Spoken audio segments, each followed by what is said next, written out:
This episode is brought to you by Espolón Tequila. Slow, sticky, snoozy. They call these the dog days of summer. But Espolón? They don't do boring. Welcome to the Marg Days. Espolón Tequila. 100% blue Weber agave, born to shake up your summer. Just add lime, agave, and a little attitude. Visit espolontequila.com. Espolón Tequila, 40% alcohol, volume 80 proof. Copyright 2025 Campari America, New York, New York. Drink responsibly. This episode is brought to you by Liquid IV. When you hydrate with Liquid IV, you're powered by Hydroscience. Hydroscience is Liquid IV's science-backed formula with an optimized ratio of electrolytes, vitamins, and nutrients. Experience great-tasting hydration for mental clarity, physical endurance, and overall well-being. Sip into something that up-levels every moment. Liquid IV. Tear, pour, live more. Visit us at liquidiv.com. At New Balance, we believe if you run, you're a runner. However you choose to do it. Because when you're not worried about doing things the right way, you're free to discover your way. And that's what running is all about. Run your way at newbalance.com/running.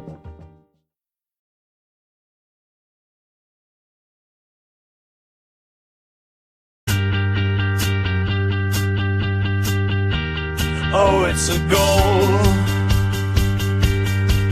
Who got the assist? Who got the assist?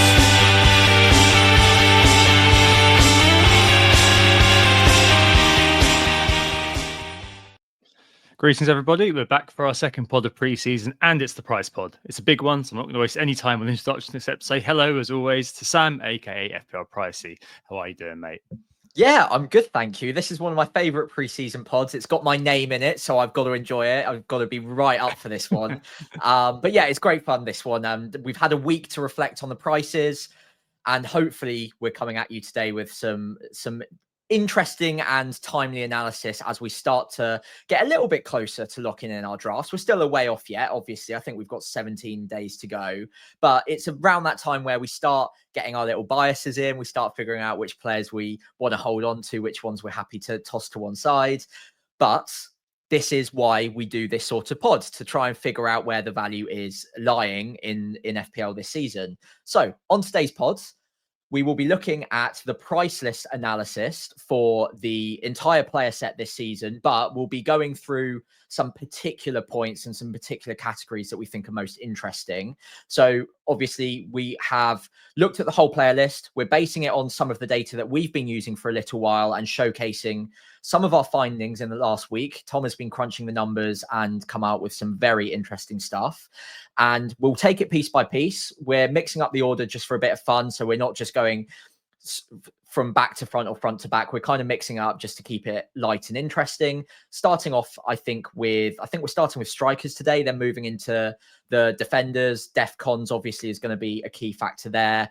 We're dividing up into cheap and premium defenders, having a look at midfielders as well. And then obviously the midfielders from a Defcon point of view too. So should be a good one. We're hoping to keep it, well, we're hoping for an hour and a half, but it might end up longer than that if we get a little bit too obsessed over one or two players in particular.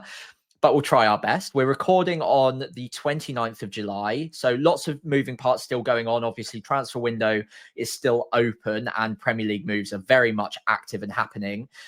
But for the time being, I think we are in a position where we can start having a look at some of the prices, because obviously 99% of them are priced up and ready to go.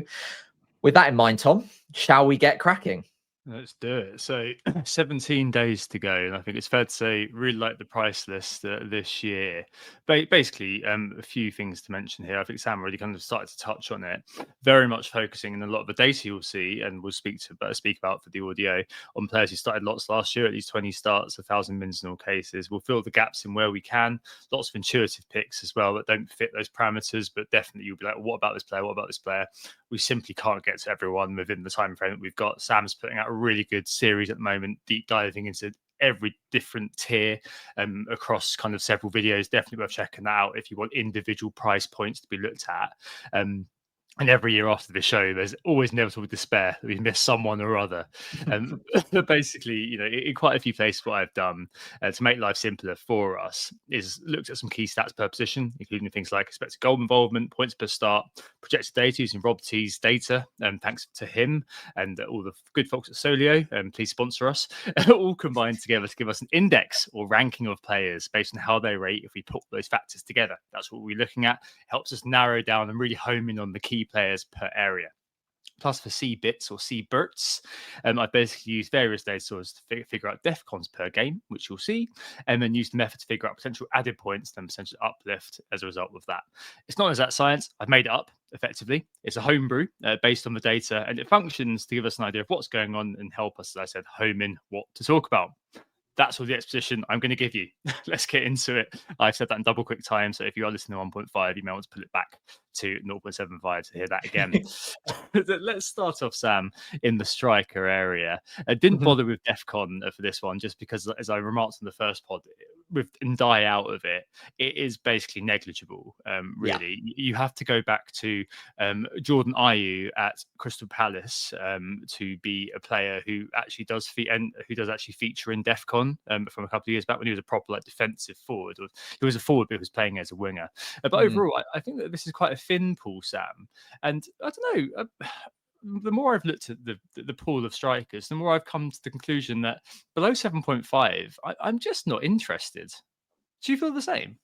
That's really interesting. I have actually kind of fell the other way in the last few days. I think there are 3 good strikers that I am backing to do well this season under 7.5. That being Evan Nilsson, Welbeck, and Strand Larsen. To the 2 latter ones, Strand Larsen and Welbeck, I expect to have penalties. And Strand Larsen, I expect to be more talismanic this year, obviously in a slightly weakened team. But I do think at 6.5 million, that provides value, especially when that like extra 1 million that I'm shaving off of a 7.5 can be used pretty well in defense, as we'll come on to later. So I think there's potential there.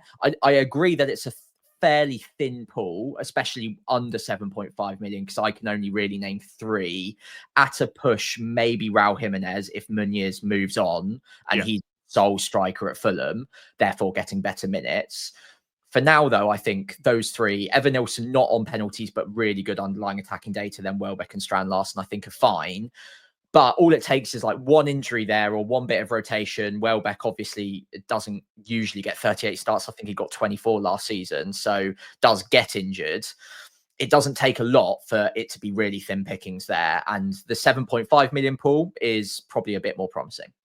Yeah, definitely. And, you know, we've got to start with the big man, João Pedro, who I think his ownership percentage from last week is dropping. I don't know whether that's an impact of Gyökeres joining. We'll speak about him in a minute, or whether it is just people starting to actually engage with their teams a little bit more.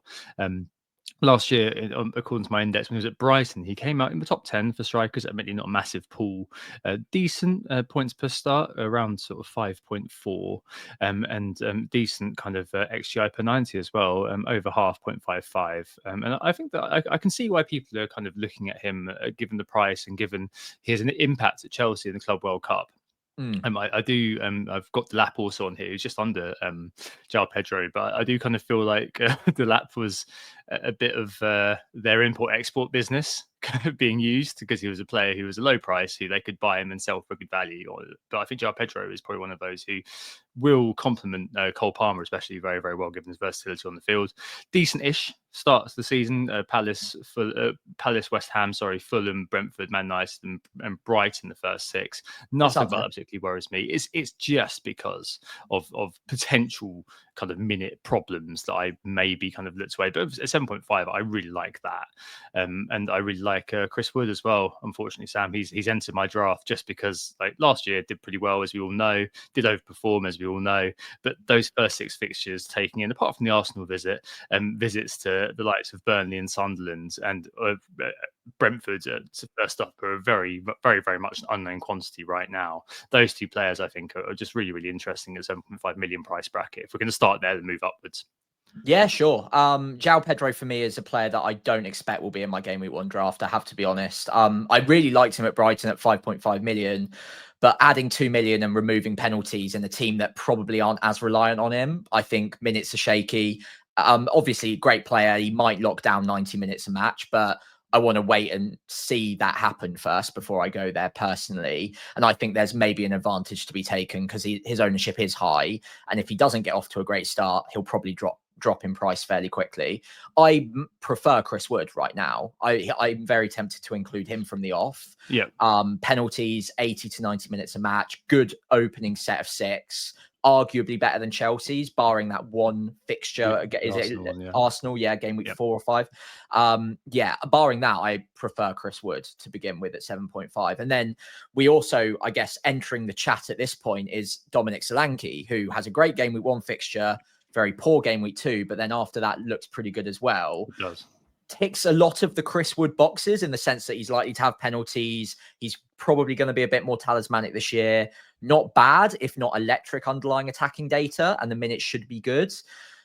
I don't know. Are we overcooking Solanke in the community a little bit? Are we expecting a bit too much too soon from Frank and this new form Spurs with XG chances just rolling towards Solanke at any given moment? Are we overcooking that? Didn't that happen last year as well when there was high XG chances all over the place for Spurs, and Solanke, as you said, gave us undercooked XG, overall data? Look, I mean, I think that part of this is sort of the hope that if you did go with a Solanke, you've got the minutes on board, as you mentioned, the penalties, and you've also got kind of, this is one of those things that's hard to attribute anywhere in data, but the idea that Frank has a good kind of record of improving strikers who fit the mold of Solanke roughly, and I think kind of that plus the carrot of the Burnley fixture straight up is actually a really kind of handy thing that kind of burnishes his credentials as a pick over João Pedro. And I think you're right that Solanke is probably my preference over João Pedro. It's just again, you timestamp this at the start, 29th of July at the moment. We don't know if anything more than this, but the Solanke did miss a game because he had some sort of ankle injury, I believe it was, wasn't it? Yeah, it was like a minor precautionary thing, I think. But yeah, worth noting and worth keeping an eye on. That's all I'm noting there. Would mention Mateta here, but probably I'm not going to for time. Safe to say, good pick at some points. And your man Vista, Sam. I mean, that's one we've got to just walk away from, isn't it, for the time being, despite really bloody good data last year. Yeah, it would have been so sweet. I think people would have been overlooking him if he was secure at Brentford, but he looks like he's forcing a transfer through at the moment. And wherever he lands, whether that be in the Premier League or not, he is going to be a fantastic striker for whoever he goes to. But that doesn't guarantee him a starting spot in game week 1. And it is probably more tempting to have him when he's at Brentford with the talismanic role that will be left by Mbermo. Yeah, it would have been really nice at Brentford, but it's just a non-starter at this point in time. Yeah, it's a shame, isn't it? It really is. I mean, we'll see where he ends up, but if he ends up going anywhere, I suspect Brentford won't want an unhappy player who's at the top end of his value and top end of his age range as well. So Martin in the chat said if he goes to Newcastle, I'm sure. And that's certainly not game week 1 or 2 though. Exactly. So that's one you just kind of write firmly that's in the watch and wait category, as with 100%. A lot of these players. Moving up to 8. Jared Bowen, mentioned him last week. I was quite interested in him. I don't know. The more I've looked at it, Sam, the more I've kind of demurred a little bit. I've come to the conclusion that I'm firmly convinced that if he didn't have Sunderland first, he'd be 7.5 million. And decent enough underlying data. Unsure that opening fixture, when I think about it more against the promoted team, is good on paper, and it's followed by indifferent fixtures after. It's worth noting he matched Salah over the last 18 game weeks or so of last season in terms of just output. So he got 12 non-pen goal and assists. A massive overperformer though amongst mids if we take the second half of last year. I don't know. I think the more I've looked at it, the more I've kind of looked around the price list, the more I've kind of thought, I think it's just a little bit too much for Bowen. And I think you're putting a lot of stock on that first fixture. Yeah. It's worth noting that if you add DEFCONs into the strikers, he actually does come up a lot higher in the index. I think he kind of approaches the top 2 just because he got like 6 or 7 last year. So that's one that's worth kind of mentioning there. But I'm a bit cold on Bowen. What do you think? Yeah, I'm similar. And you know what happened in FPL Towers here? I can perfectly script it. They had him as a midfielder at 8 million. And towards the end, before they started like maneuvering all the positions around, they're like, Yeah, Bowen did play up front a lot. Let's just shove him up as a forward and didn't reconsider the price. And 8 million as a midfielder would have been absolutely fair. All of us would have gone there to begin with at the start of the season. 8 million for a midfield Bowen, perfect. As a striker, though, that XG data in particular is just, for me, it's probably a shade too low. Nikolai in the chat talking about Fulkrug. I've had a few people on my videos asking about him as well.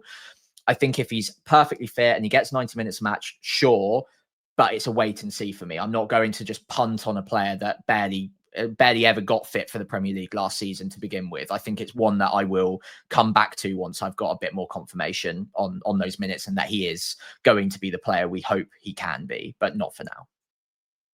Yeah, absolutely. Right. So jumping up a little bit further, we will cover Gyökeres, Ekitike in a minute. But of the players who were still around last year, we then hit Ollie Watkins, who just of today was being linked with Man United. So hey, that one's going to change the paradigm a little bit. But I was going to say, hugely consistent across the years, 20 goals and assists, goal involvements is kind of what you're looking at for him. Lovely stuff. FPL General said that he was, a classic FPL General pick on his pod the other day, and I couldn't agree more. Just incredibly consistent, and one of those players that if he stays at Villa, I don't know whether that's going to happen or not. But Newcastle, Brentford, Crystal Palace, Everton, and Sunderland, that first five, absolutely fine with me. Newcastle in all sorts of bother at the moment, and Brentford, who knows? And then Crystal Palace, Everton, Sunderland, nothing about that worries me whatsoever. A good player to start with, and he also occupies a similar price point to Gyökeres. So if you want to go down game week 7, you don't have to do too much if prices do change. I could not agree more on that. I think 9 million is the correct price for him. I think if he was any cheaper, he'd be in my draft straight away. The only thing that's putting me off ever so slightly is that extra 0.5 million that I can use elsewhere, and the fact that he doesn't have penalties, probably. But now that Gyökeres is in the league and at 9 million, I think it is the perfect excuse to have an Ollie Watkins and then move across to Gyökeres once you know that, not once you know, because he will obviously start matches and be the talismanic striker for them, but it might take a week or two for him to get up to speed. And in the meantime, Watkins is a great FPL pick anyway, with good fixtures that if you need to hold on to him for a little bit longer, you can, because he'll tick along at just under a goal or an attack and return a game, as we've seen from previous seasons. So the only thing that would worry me a little bit is whether or not he does start to get talked up a little bit more about a move. In the last 48 hours, I've seen more and more. I think you have too, Tom. And it is possible that he heads somewhere else and then we have to reevaluate him altogether. But if he's at Villa and we think he's locked at Villa for the start of the season, then at 9 million, it makes a lot of sense. And like you said, it's an easy jump across to pretty much any striker, but in particular, Gyökeres. Yeah, and speaking of if they jump across, Isaac is the second most expensive player and second in this index overall. It's a great transfer window. Yeah, the highest points per start of any striker last year, 6.21, and obviously, matching pretty much nothing in it between him and Haaland in terms of XGI per 90. I mean, ifs and buts really about Isaac. If he goes to Liverpool, I think that that does start to kind of, I don't know. You and I had this little kind of mini debate the other, didn't we? So I was thinking, well, at that price, I think that maybe the game does begin to get a little bit more sort of interesting, and no Salah drafts may well start to creep in a little bit. But you weren't as convinced as I was, right? In Isaac, yeah. So I think with Isaac, it's if he does obviously go to Liverpool, and it looks like in the last hour or two, there's been a few posts going up on social media saying it's very close now. Very exciting for FPL because it adds another element to that Liverpool forward line where maybe goal share gets distributed a little bit more evenly across the front line. Isaac obviously takes up a hell of a lot of XG.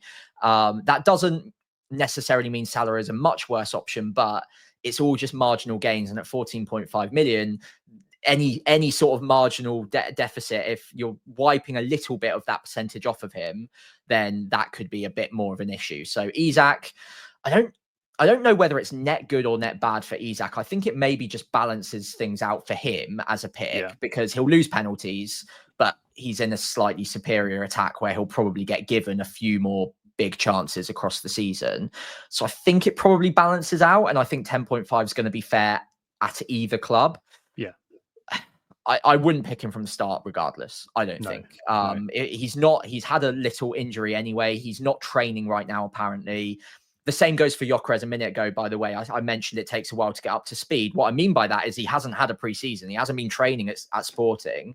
Whereas João Pedro, for instance, went straight from the Premier League about a week off on holiday and then went straight to the Club World Cup where he was already ready to go because he was still basically in match fitness mode. Gyökeres might take a couple of weeks to bed into a new team and to build up match fitness. And I'd say the same is probably likely for Isak now because he's going to get to Liverpool late, if at all, obviously. I think at 10.5, I don't like taking a risk on a player that expensive. And obviously people say, but it's Isak, it's not a risk. But it is in terms of minutes at the very start. And once we know a little bit more, you can get across to him fairly easily. But for now, I think I'm probably going to wait and see. Some of that's going to depend literally on if you sell Salah, buy Isak, and the rest of the money's left over, what you can do with that team. But that's a discussion to be had at that time. Honestly, we're not going to go into that now.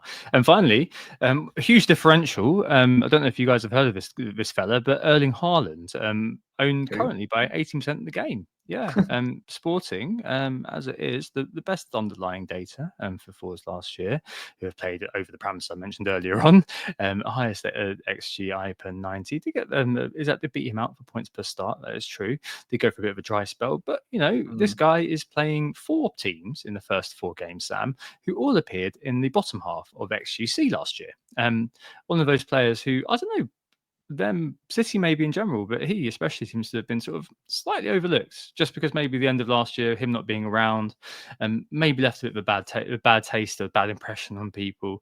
But here's one that I've started to think about a little bit more seriously, actually, over the last few days, wondering if there is a bit of an opportunity there, just because he does seem to have been a tad overlooked, perhaps, in what we're going with at the moment. Yeah, I mean, I completely agree. And he's entering my thinking a bit more at the moment as well. It's so funny how 1 year changes it all. I mean, last year he was coming in at a record price and everyone was buying him no matter what. No, it didn't, regardless of fixtures, regardless of price, he was straight in. I think he had like 70% ownership in game week 1 or something silly like that. Obviously, the combination of Salah and Haaland was slightly cheaper, but it wasn't a lot cheaper.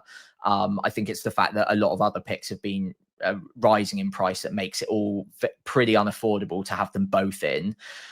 And it would take bravery and guts to go for Haaland over Salah. But if we said that this time last season in reverse, after a few game weeks time, it became clear that that was the correct path to take. After that little hot streak from Haaland ended, Salah was the go-to. We could be saying in 7 or 8 game weeks time that Haaland was the go-to, and why didn't we all think about it more closely at the beginning? Even in an off season, he got, what was it, 25 attack returns, 22 goals, 3 assists from 31 starts. This is a guy that just farms points for fun, and he's going up against some really average defenses. And the thing that we haven't mentioned, the team goal projections are the highest in the league out of all of the 20 clubs over the first 6 game weeks. He also has probably one of the highest goal shares of any player in any team as well. He's one of the most talismanic players across all 20 teams. So you'd imagine he gets 5 or 6 goals in those games. Obviously that's a range. It can vary, but I would be fairly confident he gets around that. So he's a good pick. It's just Salah is also a very good pick. And it's quite scary going without him. And I haven't quite managed to build a draft with both of them in that doesn't sacrifice too much elsewhere. I can't make it work. And I suppose it kind of feels unsatisfying. We'll get onto Verts and get onto Marmoush at the very end, actually. I think the last thing is the premium midfielders, but it feels distinctly unsatisfying to have a Marmoush or to have Verts in over a Salah or over a Haaland. I think that's what it comes down to, really. And it might be a case that you kind of pick your horse and back it. It feels like the popular sentiment at the moment, for obvious reasons, is behind Mo Salah, but there's a huge opportunity if you are looking at Haaland and thinking, hey, you know what, let's have a look at maybe going against the crowd early doors, because those are the sort of things that gets you into a really good position like really early on, effectively. Some new joiners to the league. Let's start with Gyökeres. Came in at 9 million, which I think is a fairly decent price. Ludicrous record in Portugal. As you all know, 97 goals, 102 appearances, all the characteristics of a late bloomer, one of those players who's trained really hard to get to where he needs to be. But it's worth mentioning that last year, the last couple of years, lots of penalties and flat track bully style output. However, as my friend Adam Pritchard reminded me, Arsenal dropped 10 points versus the bottom 9 opposition last year, and Liverpool won the league by 11 points. So maybe it is worth having a player like that. Might be quite the signing. But Hench Kai, I don't know if you've seen Kai Havertz 2.0, Sam. He's absolutely built, but he's still in the picture. This, yeah. And we don't know who is yet favoured or how Arteta mixed them together. The Athletic was reporting that Arteta's preferred Tesco, for example, I think, as a signing over Gyökeres. It was very much a Berta signing. We need to see how that all sort of fits together. But, Leeds game week 2 and starting off against Man United, grudge match potentially, one of those sort of narratives against the old manager. we will need to see. And if it's on penalties as well, Arteta was a little bit sort of didn't really confirm that either way. But yeah, one of those players who perhaps if you are a little bit more cautious, you won't be kind of particularly interested in. But if you are going for it based on they pay all that money, surely he's going to have decent enough minutes, then I can see that side of it too. For me at the moment, I'm thinking I prefer Watkins based on what we know now, and then later on I can move to Gyökeres if needed. Yeah, I think I'm probably there with you at the moment. I am looking at a strategy with like a free hit in either like game week 3 or 6, where having a Gyökeres up front makes a bit more sense. But I'm like 80% sure he starts game week 1, but it's that extra 20%. At 9 million, you want 100% or at least 95% sure that he's going to start, and it's just putting me off ever so slightly. Like, one of the main rules that I'm giving myself this year is not to take any silly risks. And I don't think he's a silly risk, but he's close to a risk. And that just scares me off when there are other players that I'm absolutely certain will play game week 1 and also will probably score pretty good points for the first few game weeks as well. Gyökeres isn't going anywhere. I can get to him later on, especially if I've got Watkins, like you say. And Arsenal's fixtures after about game week 5 are really nice as well. So it might be that, okay, you miss out on the Leeds game and the Man United game, but it might be worth just waiting to just double lock and make sure that he is that nailed starter getting 90 minutes. I'm pretty convinced he will be after a couple of game weeks, but it's those first 1 or 2 that I'm just ever so slightly worried that if I put him in at 9 million, I'm compromising elsewhere in my team because that's a lot of money to spend. And if he doesn't start, then I'm relying on lesser minutes than I would have wanted. Yeah, versus Watkins is also on the table at the moment as things stands, Moving on to Ekitike, really good all-round forward, so a very Firmino-style sort of player. Finished top for underlying non-pen expected goal involvements in the Bundesliga last year, 15 goals, 8 assists. It's the second full season, really. Worth remembering he's very young. Could be with Liverpool, but the big spectre in the room is Alexander Isak. It's like getting employed as the manager, and then next day someone comes in as director when you're thinking you're the man, able to get up to director fairly soon. I feel a bit sorry for him almost, but I'm sure he'll make the most of the opportunity in front of him. Doesn't feel like one that we'll be looking at kind of straight off the bat, one that we'll be probably keeping tabs on throughout the course of the year. Simple as that.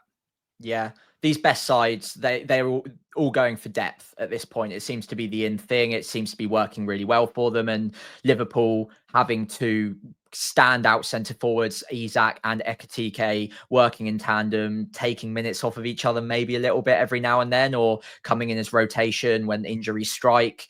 Obviously, Isak isn't a player that's never had injuries. He's had to monitor them on an ongoing basis. So having a quality backup like Ekitike makes sense.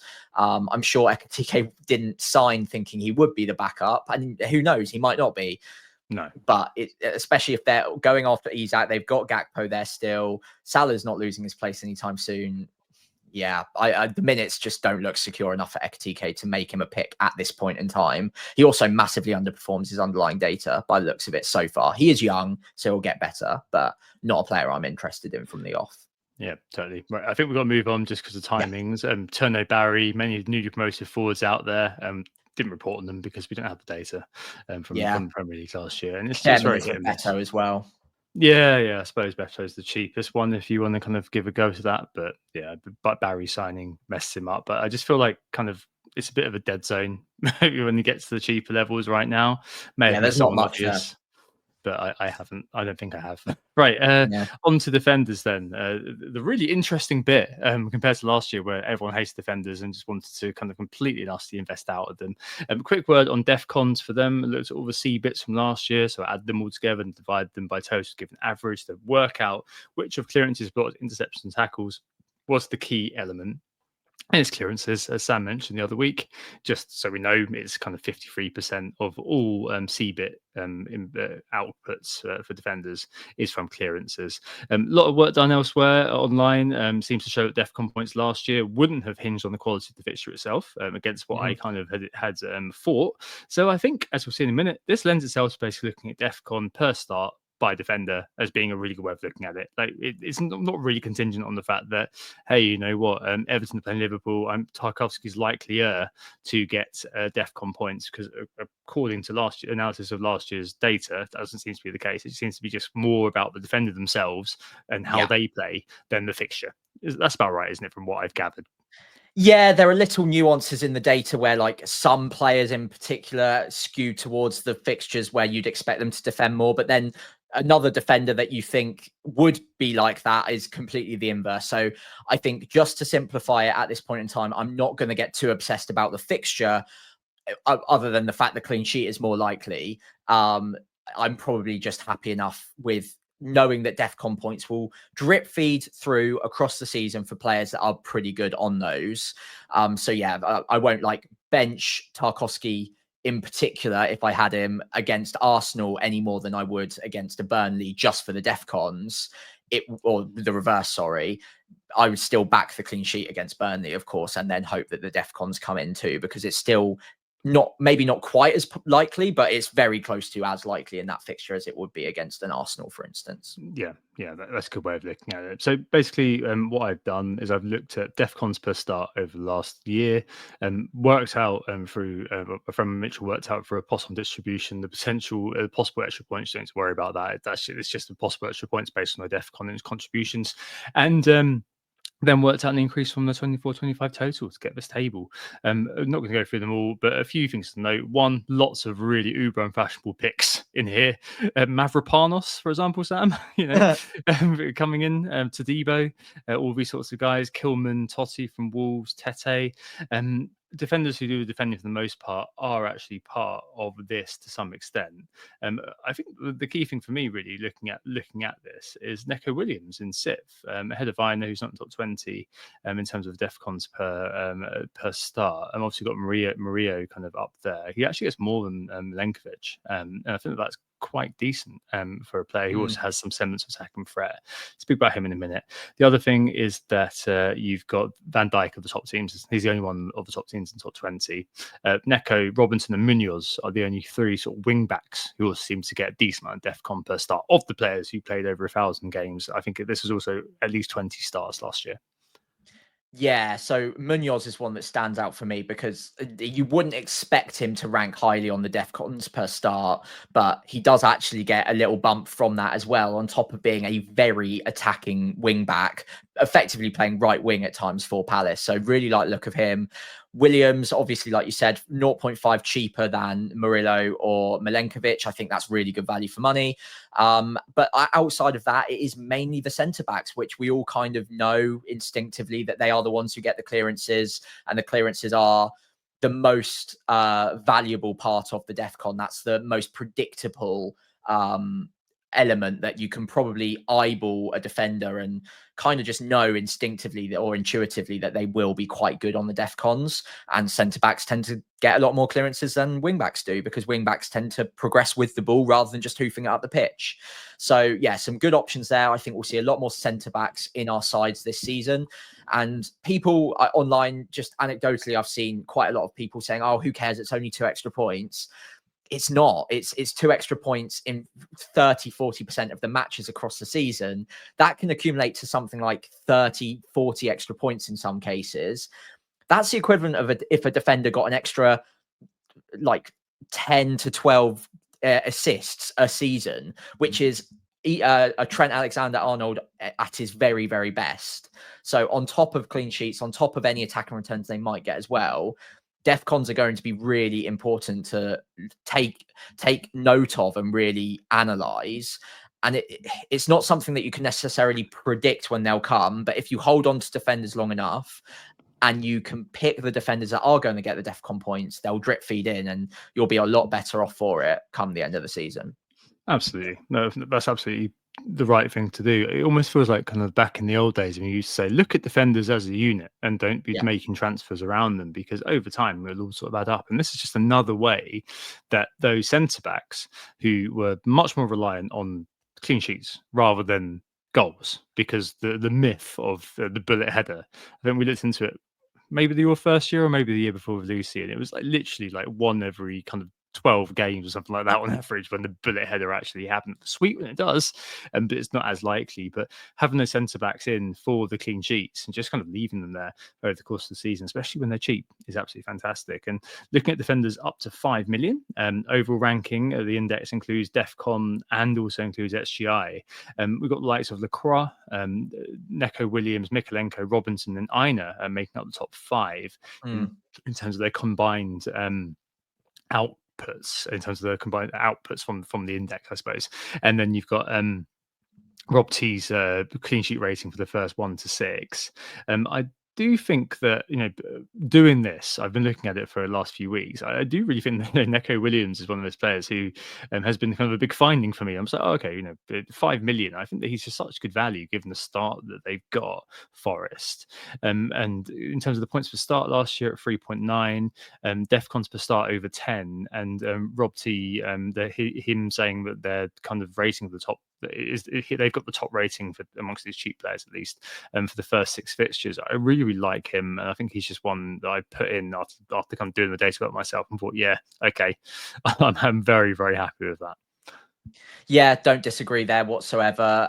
He kind of ticks all of the boxes, which is rare for one of these defenders. I think in most cases, when you're doing this analysis, they at best tick 2 out of the 3, but he probably ticks all of them to a certain extent, and there's a bit of a unicorn for that reason. Good value.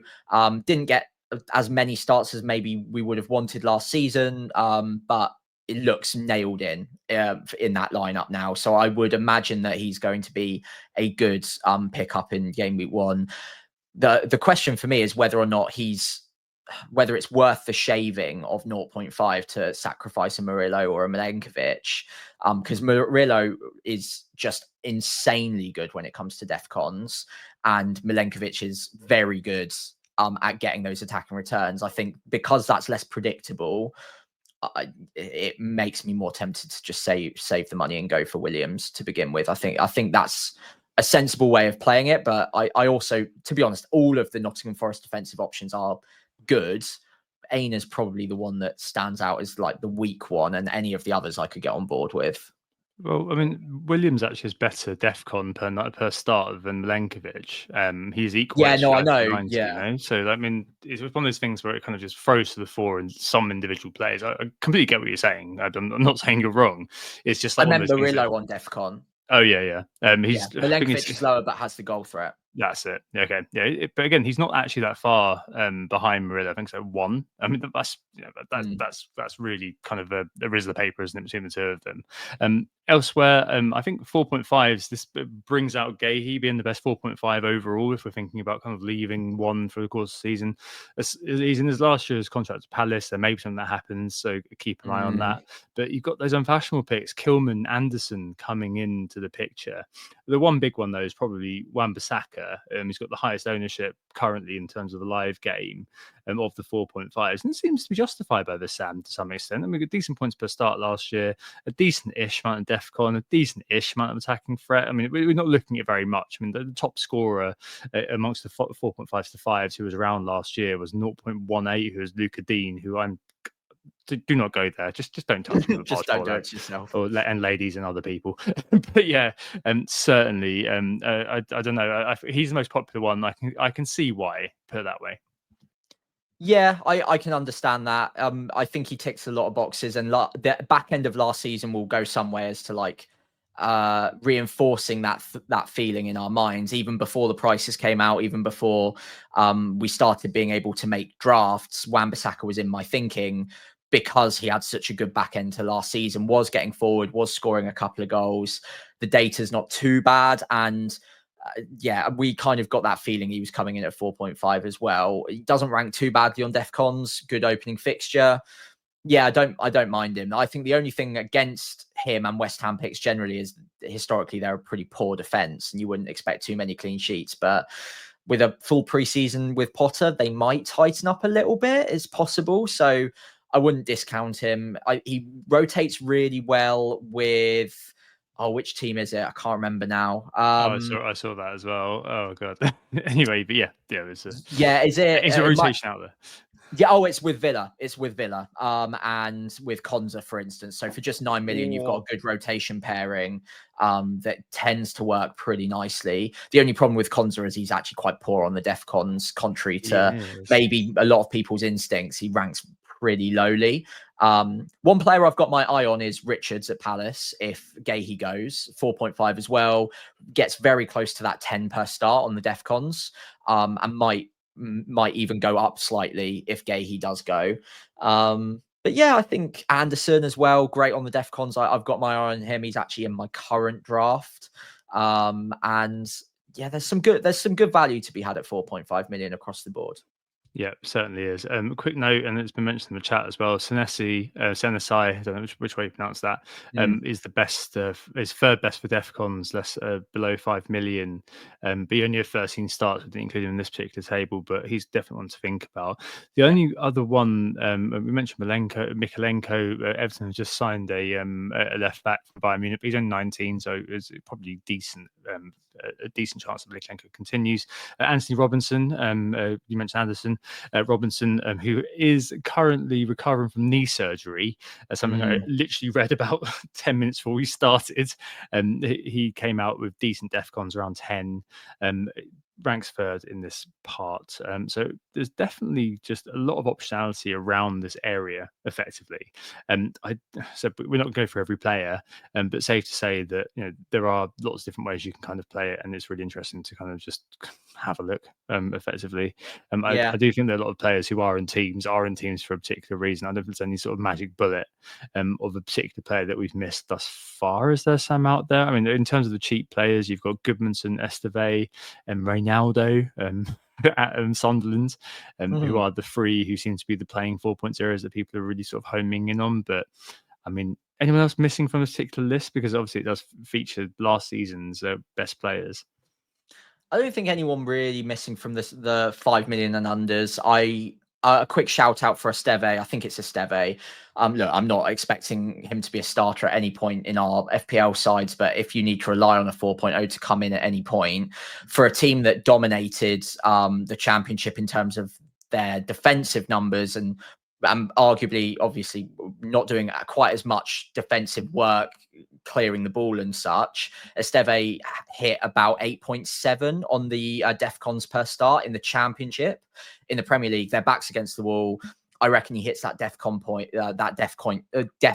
threshold more often than not. And a bit like we saw like a Bednarek or a Wout Faes last season getting up to past 100 points with like 40 of those being DEFCON. If Esteve can be in a better defense than either of them, and I think there's a good chance he is in a slightly better defense than either of them, gets one or two extra clean sheets, we might be looking at a 4.0 nailed defender who they value at something like 50 million. And he might be getting north of 100 points. So mainly due to that DEFCON. So it might just save you a transfer in a time of crisis. And that's why I'm hot on Esteve, because he looks nailed in. And if it's between starting him to get a 3-pointer with a couple of goals conceded and some DEFCON points, or taking a hit to bring in someone else, I quite like having him on the bench just to get that floor raised a little bit. So yeah, just wanted to shout that out quickly. Yeah, they have lost Trafford though, as of today, so that's something to bear in mind. Sam Johnson, I think, is the man who they're looking to sign. They're going down. Dear me, Yeah, me. Speaking of teams going down as well, if you are sorry Leeds fans, but if you are looking to bench boost the game week 1, I think the Goodmanson are home to Everton on that first week. David Moyes, don't know if I heard on Guardian Football Weekly that he's been very grumpy in his press conferences, saying that he needs at least 6 or 7 new players for this season ahead, and so that could be quite a fun game week 1 kind of pick up for Goodmanson. He's going to be the nailed on left back by the sounds of it, with Firpo having left. But yeah, just a tidbit there. I don't know if you've done that justice, Sam. I've got no idea, but we've got to move on to the more premiums. Yeah, 40 minutes in. Right, okay. Premium defenders. Yeah, Van Dijk quite far ahead. If you look at combining factors of points per start, DEFCON per start, XG per 90, CS ratings, also the projected minutes. But 8 DEFCONs per start for Van Dijk means he's not guaranteed the 2 points every time. Like, no one is, but you know what I mean. He's mainly pulled up by the X-Mins and the opening clean sheet rating that Rob T gives of 2.1 clean sheets projected over the first 6 game weeks. And I think what that shows is that clean sheets are still what's important for the most expensive defenders. You have the likes of Gabriel, Saliba, and Gvardiol, who do feature in this list. But if you add in the 4.5s and the 5 millions, they do go down the list quite significantly. And I think that, if you look at a player like Gabriel, he doesn't feature as highly on the DEFCONs as 5.8, something like that. Even Saliba, who you think, he's going to be quite good at those clearances, interceptions. Not really. 6.37. Compare that to Tarkowski or a Murillo, like you mentioned earlier on 11. That's kind of just over half of their output per game. Comes down to kind of how that player tends to defend, how that team tends to defend, potentially, given talking about that point about how CBIT does tend to be incurred. And I think that, we shouldn't lose focus, as I said in the first pod back, on the importance of clean sheets for a lot of these kind of players within these elite teams. Yeah, for sure. I was just about to say the same thing regarding Arsenal. And I think because neither of them ranked towards the very top of the points for defenders last season, obviously Saliba got fairly close, but it's maybe just given us a slightly warped perspective of just how good they are as a defense. They didn't keep as many clean sheets as we'd normally expect them to, but the data was still strong. If they can get back to getting 18, 19 clean sheets this season, which is by no means impossible, they can definitely do that. Gabriel and Saliba could rise to the top of these leaderboards without needing DEFCONs. And okay, no, they won't get many DEFCONs. I think Saliba would have gotten like 4 or 5 matches last season where he would have hit them. Gabriel even fewer than that. But if they're in a good enough defense that do keep enough clean sheets, significantly more than some of the other teams, which is possible, they are going to still be a pretty important pick during a good set of fixtures where you can rely or I guess, hope for more clean sheets. So Gabriel is one I'm still really interested in. I think he's still just getting back to full fitness at the moment. So Saliba is probably the safer bet.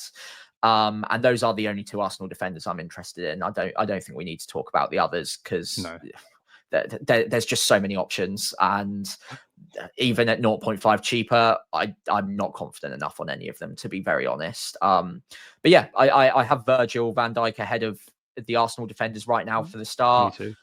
I think I've also got Gvardiol in that mix as well, where it would be between Gvardiol and an Arsenal defender to begin with. Interested to see where you might weigh that one up. Gvardiol, I think, will do slightly better on the DEFCONs this year at centre back, but yeah, I think maybe Gvardiol. Lots of love for Van Dijk in the chat, and I kind of agree with that. I think I've got him kind of just. You mentioned earlier on that idea of kind of set and forget. It never happens. I think last year was the very first time I ever had a player who lasted 38 game weeks was David Raya. But Van Dijk, I think I might this year. Yeah. Oh, really? Interesting. Yeah. Well, I think there's that blend, isn't there, of Min's clean sheets, everything with Van Dijk, which probably looks okay. Gvardiol, yes. He, Porro, and Munoz in reverse order got the best in terms of XGI per 90 for in defender last year, and you do wonder if Gvardiol being centre back could be better for everything, basically, if he is a centre back for the year ahead. Yeah, Munoz, I mentioned earlier briefly, he's one of those kind of half unicorns, I suppose. Normal horse, I guess, if it's half a unicorn. But he 0.24 XGI per 90, very, very good. Weighted towards goal threat. I was waiting for you to laugh at that. I was really grateful you did. No, that's fine. Obviously nailed in starting 37 games last season. did well on the points per start, good on the goal threat, good on the defensive contributions. I think he hits all of the boxes. The only thing that's put me off is those starting fixtures. But at 5.5 million, there's an argument to just go with him from the off regardless, because he's effectively playing as a right winger who also gets the odd defensive contribution. I think he's really going to be a very good pick at that price point. Yeah, don't discount the Nottingham Forest defenders either, because they've got a great start to the season. It's just whether or not it's worth that 0.5 extra to pay for them over Neco Williams, as you've already talked up. It is interesting because we've just had in the chat about Frimpong as well. Like the fullbacks aren't non-options, but I think especially from the start, because a lot of them are new to the league. So Frimpong, obviously Kirkes is a new signing for Liverpool from Bournemouth. They've got rivals in those positions anyway. And then you've got Aït-Nouri at Man City. I think they'll all be great, but these picks, especially the centre backs towards the top of this sheet, I just feel like I've got more confidence in, and I know they're going to get 90 minutes. I know they're going to get the defensive contribution points. And yeah, I don't know. I'm just not really feeling the fullbacks just yet. Maybe after a few weeks, I'll change my mind though. I think Frimpong's still kind of fairly popular, to speak to Goose's point. The only thing is both the fact that you've got Conor Bradley there, and you've also got, as you said, the unknown quantity thing versus the known quantity. And at the start of the year, I think that what it comes down to is that I am always going to be favouring that.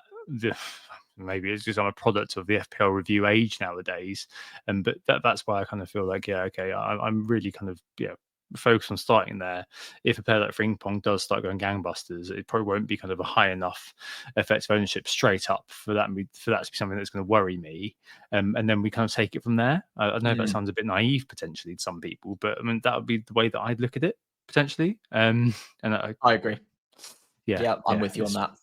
It's weird, isn't it? The Forest defenders, a couple of kind of mentions in the chat about the fact that they're going to have an increased workload this year, which may kind of do down their overall sort of potential.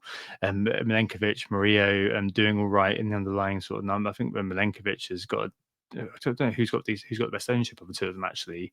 One of them, I'm sure I saw had a fairly decent ownership. Might have been Aina actually. They're both fairly low at the moment. Yeah, I think so. The others. Yeah, I think it's Aina who was up there. Sorry, I thought I saw it was Murillo was up there. I think it's one of those, isn't it, where like you treat it like the first kind of few weeks as kind of like just a bit of a freebie, a free pass. It's not a free pass, but a free pass in terms of there not being other competitions sort of impinging on your expectations of minutes. Those sorts of things luckily do start to come in a tiny bit later. So you do have a couple of weeks. I think it is 3 or 4 weeks until the Champions League starts, Sam? I'm not entirely sure this time round. But you've got a little bit of time before that does start to kick in. So it's something that I don't quite think about just at the start of the year. Maybe to my disbenefit. I'm not entirely sure. Yeah, I think with European fixtures, I mean, by the way, Forest might have a playoff, I think, very early. I think it's between game weeks 2 and 3. There's a home away playoff, possibly. I know there's some stuff going on with Palace and the lawsuit and, all of that stuff. But anyway, regardless of that, I think first half of the season, even if they are playing some European fixtures in midweek, they're still fairly fresh from pre-season. They're still fairly fresh from that break. So I wouldn't worry about it too much to begin with. It's more when we start approaching Christmas, when we get to November, December, that's where I'd probably worry about that a little bit more. The other thing is centre-backs don't clock up the same amount of miles. They don't have to turn as quickly. They don't you see a player like a Van Dijk hitting 37 starts in the Premier League last season, despite Champions League. And the same with a lot of these players as well. Gvardiol in there, Saliba, obviously Gabriel did eventually get injured, but a lot of these players who play those central roles are able to start most of the games regardless of how often they come and how many European games they also have to play. So less worried about players like Murillo and Milenkovic, maybe a little bit more on a Neco Williams, but I don't think it's a factor for the first few game weeks. I think they're fit enough and they're fresh from pre-season that we'll probably see it coming a bit later on. Yeah, absolutely. The only one to that we haven't mentioned. We didn't mention Porro, who's got a very good start of the fixture. Same kind of thing applies about Slanky, about the fixtures being fairly good over time. As I mentioned, second best XGI per 90 last year. And then Kukurea, who's actually, apart from Mike Nori, who we should also mention, one of the higher owned fullbacks, or whatever you might want to call those in modern football these days, out there. Ait Nori is one of those who I'm a little bit unsure of. I'm not sure I'll kind of start with him. Kukurea, I think, is one of those that obviously did score 5 goals last year. I think his XG was kind of around sort of 2 or 3, but still kind of is fairly popular, especially given Chelsea's opening sort of few fixtures. I can see why people are interested there, Sam. And both of those players, I think, shouldn't be ignored, right? No, definitely don't ignore. I mean, Kukurea was someone I was interested in picking from the off when I first saw Chelsea's fixtures. It doesn't rank great on the DEFCON, and the underlying attacking data's not as good as I actually thought it would be, considering how far forward you see him with the eye test last season. I expected it to be maybe a little bit higher. I do think he'll be a factor at some point. I just want as many as much of a high floor as possible to begin with, and I think I can get that high floor out of other 6.0s rather than Kukurea to begin with. But yeah, both of them, Kukurea, Ait Nouri, the Liverpool fullbacks as well, at times a season, especially for like isolated fixture runs where you can go after attacking returns in tandem with clean sheets, I think will be really interesting. But I'm really trying not to give myself too many transfers to make in my backline at the start of the season. So those nailed 90-minute men with the DEFCON baseline that builds them up a little bit is probably the way I'm going to personally be going from the off. Yeah, I'm feeling like we've got a floor versus ceiling discussion to come on the final pod of the preseason, that's for sure. Yeah. Right. Okay. Moving on to goalkeepers. I've been a bit naughty, I've got to say, and I've used Kepa or Flecken as baseline kind of projections for Petrovic and Kelleher to try to get some idea of an index based on points per start, saves per start, XGC per 90, and those team projections again. I looked at it, Sam, and I realised that, hey, you know what? If I was looking for a 5.0 midfield defender, goalkeeper, I'd get Sells. Otherwise, I've got Verbruggen and Petrovic at the moment in my team. If I'm looking, if I've got like a bench boost draft just sitting around, I haven't really looked at it too much. Well, not loads at least. And they're probably the two I'd be most interested in. But the 4.5s are all a bit rubbish. Well played towers, basically. Petrovic's Bournemouth fixtures really improved after game week 1. You kind of leave him in there after that, and Verbruggen's got an okay start. Trafford, as I mentioned earlier on, has taken on one of the cities 5.0. I don't know. It kind of feels like, I think Lazy FPL put it quite well, that the goalkeeper's the one that you shove in afterwards after you've worked everything else out. Last year, I think there was definitely more sort of, because of the way the fixtures fell. We were both kind of quite interested. I think you got me interested in Raya very early on, and the more I looked at it, the more it made sense. This year, I'm kind of back to kind of my default of being as unbothered about goalkeepers as ever. It's just, if you throw in, and we'll speak about this in a couple of weeks, the bench boost 1 potential, that's when I kind of start thinking, okay, maybe there's something in the 4.5s, but there's not loads, is there, really, at all? 4.0 is total dead zone, unfortunately. And yeah, my take on goalkeepers is that it's the last thing that I come to, really. Don't want to end the pod on that, because that would be rubbish. We're going to do midfielders last, because that's like ending with a flourish. Yeah, I'm very... I just feel like I'm not too bothered about the keeper almost. I just kind of throw in the 4.5s that make the most sense, or if I don't bench boost, I'll throw in Sells, and that'll be it. Yeah, it is very well priced, because every keeper that I want is just 0.5 more than I'd want them to be. And I think that's correct. That is exactly, like, I would really want Sanchez if he was 4.5. I'd really want Pickford if he was 5 million. I'd really want Raya if he was 5 million. I'd really want Sells if he was 4.5. They're all just a little bit too expensive, but I'm currently falling down on the side that it's worth paying the extra 0.5 for the 5 million. I quite like Sanchez. I would go Sells, and he was in my first draft, but the more I look at the Forest defenders, the more I think there's a higher floor that can be gathered from those defenders than going with a Sells. Yeah, okay. So I think Sells gets you the clean sheets that the Forest defenders would, but I think every week you're like bleeding a couple of points from either defensive contributions or the odd attacking return, and it might just start frustrating you.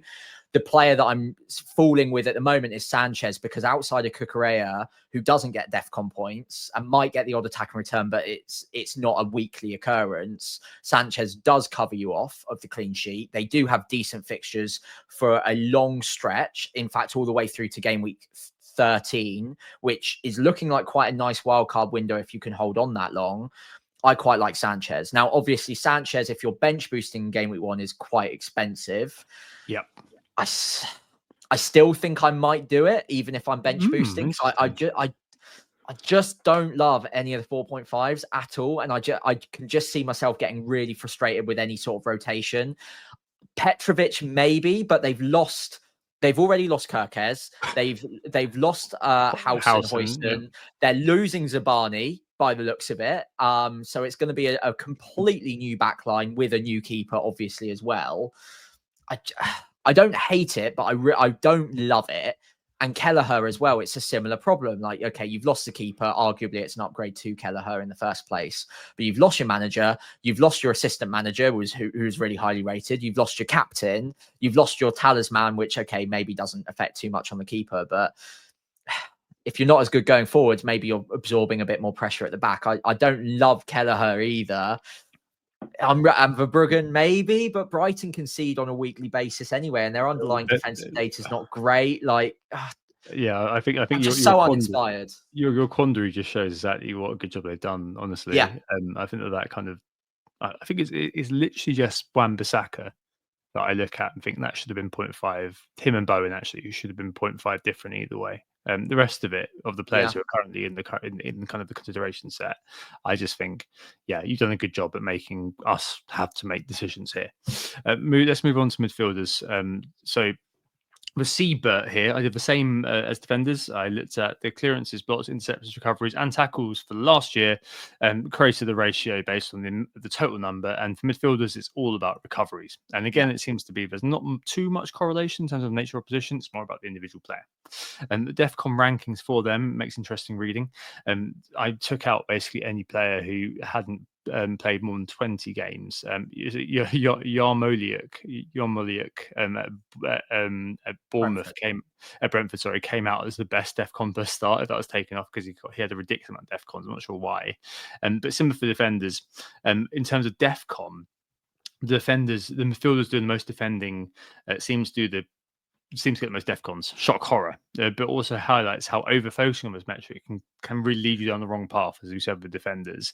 Like goals and assists are still really important, and this is something which is a bit of a supplement, and it kind of really impacts the kind of midfielder 4 or 5 in your team. Because if you look at the DEFCONs in terms of DEFCON per start, as is shown on YouTube here, all you basically see is it dominated all the way up as number 20, which is Bruno Fernandes, of players who are between 4.5 and 5.5. And yeah, it brings a few interesting names to the fore, like Elliot Anderson's been spoken about a lot, Belabor, Garner Gay, all of these individuals. But, and that's the kind of the beauty of the DEFCONs, but I'm not going to get too sort of caught up in it. The only one who does fit in that sort of gold log zone, as I mentioned, is Bruno Fernandes in 20th. He'd have got 27 extra points by my calculations or so last year, which would put him in the 200 club. But he will be the centre midfielder this year for Man United. He'll be playing in centre midfield. We won't play number 10 anymore with Cunha and Bumo there. So there's got to be moderation about how excited we get. I was very excited at the start about Bruno potentially being a monster. But the more I thought about it, the more I thought, I don't know. I'm not as convinced as I was before. This is where you say Bruno's going to be in your team all season, isn't it? Not quite all season, I don't think, because I don't think I'll have him game week 1. But I love him. I don't think him withdrawing to a more of a centre midfielder role rather than a cam role is that bad for him. I don't think it's something that would put me off of him later in the season. We've seen him take a more withdrawn role in isolated moments previously, and it's never seemed to affect him that badly. As long as he keeps penalties, which is definitely up for debate. If he loses penalties, I think that it doesn't completely kill him as an asset, but it really takes a dent out of his potential. If he keeps penalties at 9 million, I'm still interested, regardless of whether he's cam or just a normal central midfielder. Also, purely because he's playing with better players in front of him now. Like if he's got Cunha, he's got Mbermo, maybe, who knows, a Sesko or a Watkins up in front of him, someone can actually convert his chances that he creates and puts on a plate for them this year. I still think he's a great option. And like you said, he's in that golden zone where he can serve a bit of a dual purpose, especially if he's a CM. He's going to have to make more recoveries, so he might be even better on the defcons this season if he is playing a more withdrawn role. So yeah, it doesn't put me off of him whatsoever. Belabor I like at 5. Christie with Cook out for a while looks like a good option, and that for me is like if I'm going with a 3-4-3, that fifth midfielder I really like as one of those DEFCON players who can just sit first on your bench most weeks. Doesn't look very exciting, but it raises that floor if you ever need to rely on them. The problem with a 3-5-2 is you'd need to start them every single week. And if it's a 3-4-3, you might need to find another good striker. But in a 3-5-2, again, there aren't really any cheap strikers, 5 and under, that even play. So that's I think the DEFCON thing for midfielders is guiding me towards a 3-4-3 for that reason, that I like the 5s and the 5.5 millions as that first bench enabler that kind of just raises the floor in a time of crisis. You can bring them off the bench and they're going to get you 4 or 5 points with the odd attacking return. I agree with you. So if you look at defenders who are 6 or less in terms of the overall rankings, your Casado, your Anderson. Anderson's a DEFCON king. By a fair way, I think it's Dominguez. Nottingham Forest is kind of 23 starts. He was just a bit higher, and maybe Adams as well. Bournemouth actually was just a little bit higher as well. But I think in terms of the solid starts, he was the man there. Not much going on in terms of the XG open 0.19, but that's kind of the story for most of these players who are around sort of 6-ish. The only one that I would pick out is Mikael Damsgaard at 6.0 at Brentford. 10.97 DEFCONs per start last year. 0.31 XGI per 90, but not the best start. And as you said, there's lots going on at Brentford. A rookie manager in place, losing Bumo, probably maybe losing Visser as well. So things shifting all around him. I'm just not sure that I'd be particularly interested in kind of putting him in right now.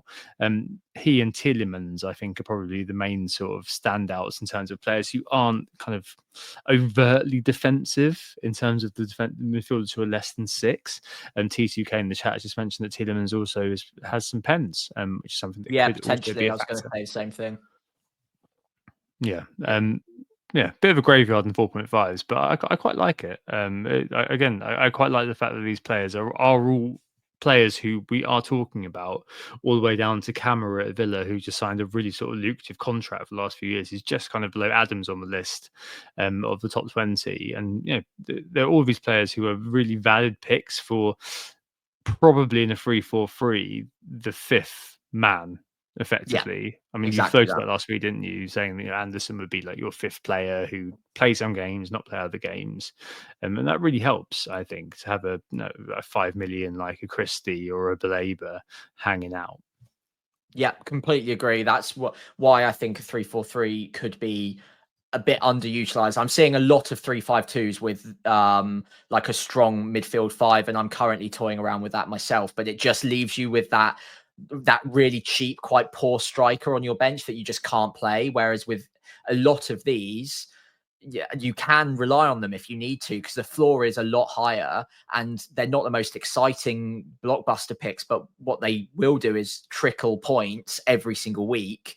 And if you ever need them, they can come on even against like an Arsenal away from home and get you 4 points. And that is absolutely fine. It saves you from needing to take a hit, because most weeks you can't easily find a player that's going to get you that 8 points to pay off the -4 over one of these picks. So I think they're well priced. Zubamendi, obviously been mentioned in the chat as well. He could be interesting on the defensive contributions. I was just running the numbers before this pod on Zubamendi's defensive contributions previously. Not that high, but not so low that he wouldn't get any. So yeah, it could be an option. Arsenal don't do a ton of defending like on the ball, and I don't imagine you'd need to get too many recoveries though. So maybe not top of my pile, but interesting to see what happens there. I know Rodri we're going to probably talk about in the next section though at 6.5, who might be a bit of a cheat code too, right? Yeah, a bit of tidying up here as well. So you mentioned Zubimendi, Baby Reinders, another player who could Mhm. feature here, but probably one that we were not going to be jumping into immediately. We don't really know the start. A bit of an football manager hero, if anyone's ever played that and owned him. He's very, very good in that. Doniel Marlon, for XG per 90 amongst this group, if you did include him, a decent amount of minutes. Could be one to look at in the price bracket. No Rashford there anymore, no Asensio there anymore. Probably owed a big favour, but Emery, after shunting him out of the Champions League squad last year, could be a really interesting pickup. And you mentioned John Arias at Wolves as well at 5.5. A bit of Club World Cup related excitement, I think, with him. I don't know too much about him, but he again could be quite a good one. But I think the Man City game first up is we're going to dent some interest in him. Yeah. Moving up to 6.5 to 8. Quite a lot going on, and equally quite a lot of we don't knows because Yeah. Boomo coming out way on top, Sam. Obviously one of those players who, if we said at Brentford and stayed at 8, we'd be like, well, okay, in you go, man. That United, is it the case that we're not as sure as we were before? Yeah, not to begin with. Same with Cunha as well for me. I think give them a watching brief, see if one of them takes penalties off of Bruno. I think Cunha actually might. It's possible, considering he's quite a mercurial, selfish in a good way kind of player. I can see him swiping them off of Bruno. So maybe, but yeah, I think both of them overperformed their data last season. That doesn't mean they're bad picks this year, by the way. That overperformance does happen, and it might be a mark that they're very good finishers. But in a new team, in a slightly new system where they're not going to be the main man, and I mean that from a bonus point of view as just as much as in terms of on the pitch. Bruno is very good on the bonus points. Cunha is, and Burmo's not bad either.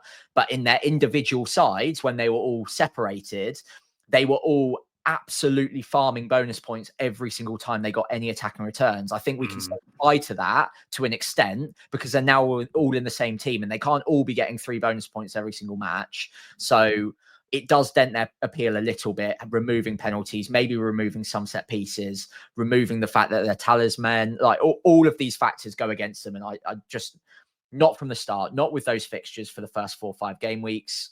Let's come back to them, I think. And at 8 million, if they go up 0.1, 0.2 because they get off to a hot start, I'm happy to pay the extra to know that they're getting 90 minutes on penalties, blah, blah, blah, blah, blah.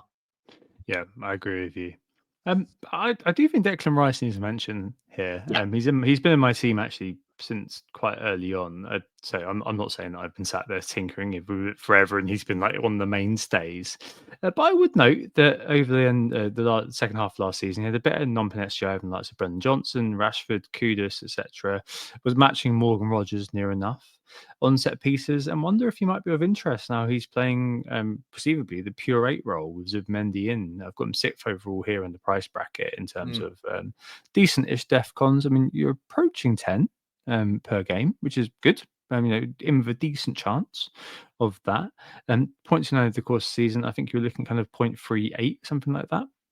Over the course of the back end of last season on the set pieces I've mentioned. And also Arsenal have got a decent goal production according to Rob T over the first 6 games.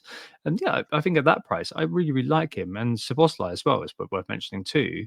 Had a very decent extra penalty total last year. It was a 0.47. It was only Cunha, Eze, Sarr, and Bumo, so I swapped those 2 over, who were above him in terms of that expected goal involvement. And obviously they've got a very good kind of early projection going on. I really like both of those picks actually. I feel like they're two picks who could feature in that sort of Goldilocks zone. More so Rice because he's in that DEFCON per start of kind of nearing 10. Sam, I know he needs to get 12 midfielders, so he's not going to get there every week. But one of those players who well could, especially if the emphasis more for him is now he's going to be playing that number 8 role, and we know that that's kind of the main contributors. I don't know. It's one that's worth thinking about, but one that I'm definitely thinking of is kind of like a player who sort of straddles that sort of defensive-minded midfielder thing in the cheapies, but he's got that little bit of added extra with the set pieces and also long shot. Yeah, I like him. I think maybe a little bit of context is required on the def cons as well, though. So if he is playing purely that 8 role, the def cons probably don't get quite as high as they would have if he was in the 6, because he won't recover the ball so often. But yeah, I think at 6.5 million, that's a fair price. He is still going to get the odd def con. He's got good underlying data for a player that historically we would have considered as a CDM. Yeah, he's snuck into a couple of different manifestations of a draft for me as well, especially if I'm looking at bench boosting, because Arsenal are a team that I'd probably favour more if I was bench boosting in game week 1, and free hitting in 3 or 6, I think it was. So yeah, Rice is in the window for me as one of the 6.5s I quite like the look of. Szoboszlai and McAllister would be if they hadn't have signed Florian Wirtz, but because they have, unless they start playing with 12 players every single week, I think they're both going to be too risky. McAllister had a great season last year, by the way, so I think it's more likely that Szoboszlai loses his place than McAllister does. Agreed. So I think that unfortunately just ruins him as an FPL asset. I don't think we can go there. I don't think the minutes will be good enough, which is a shame because, like you said, good underlying attacking data there as well.